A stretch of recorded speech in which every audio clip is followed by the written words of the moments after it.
Kawawa naman si Gerald, no? Di man lang natulungan ng asawa niya. Yan tuloy, namatayan ng tatay. Ba, Aling Susan? Eh, di ba?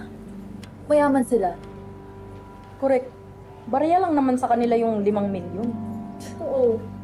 Eh, madamot nga kasi. Saksakan ng kuripot. Ewan ko ba? Bakit tumi-display yan dito? Kapal, di ba?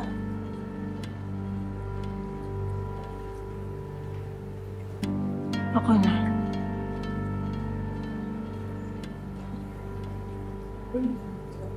Siya.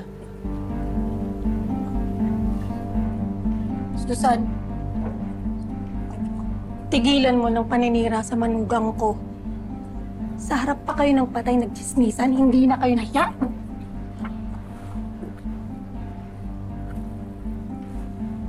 Bakit? Totoo naman lahat ng sinabi ko, ah. Tsaka tigilan mo na pinagtatanggol mo si Gina dahil siya naman ang dapat na sinisisi sa pagkamatay ng asawa mo. Walang kasalanan si Gina kung merong dapat sisihin yung mga bumaril na sindikado kay Marcel. Yan. Nora, kaya ka iniwanan ni Marcel eh. Dahil kahit kailan, hindi mo kinaya na manindigan para sa asawa mo. Pasmado talaga yung bibig mo eh! Inay! Hoy! Sila ba tulad na? Ano ba? Bakit yung pinagtutulungan yung nanay ko? Ano, inaawat ko nga sila eh. Nay, tama na. Bibig ng nanay mo ha? Ako bakit kasi? Wala niya ako! Patay ako! Asawa ko! Ah! Asawa mo! Mukha akong tinutulak, Betsy. Pabigting dyan. Huwag ka rin plastic. Ikaw ang plastic! Kunyari mabait ka, pero ikaw naman talaga yung dahil kung bakit matay yung biyanan mo! Puno na ako sa'yo! Aray! Aray! Gina! Gina, Betsy! Tama na! Tama na! Huwag yung skandalo rito! Tama na! Yatay! Magsitigil na po kayo! Aling Nora, Aling Susan, uminahon naman kayo! Anong nangyayari dito? Tumigil na kayo!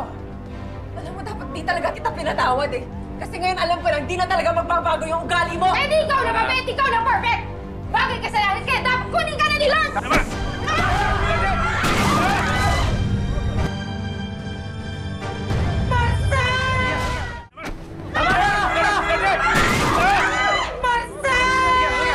Tulungan niyo ako! Ayusin natin kabawi, tatay! Dito, dito. Oh my God. Tatay, si tatay! Sige, buhatin niyo na, buhatin niyo. Dandan!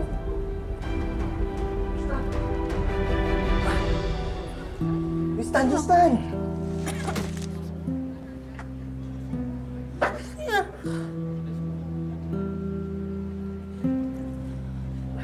Naya, I'm sorry. Hindi ko sinasadya.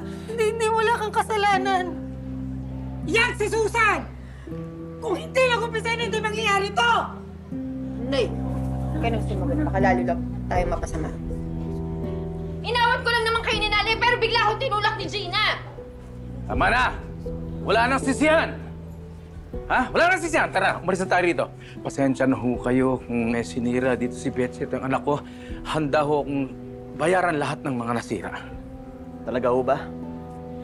Akala ko mabigat ang loob niyo maglabas ng pera pagdating sa tatay ko. Anong ibig mo sabihin? Gerald, tama na. Robert, huwag ka na mag-abala. Pero mabuti pa, iuwi mo na yung asawa mo at yung balahe mo. Baka kung ano pang magawa ko sa kanila.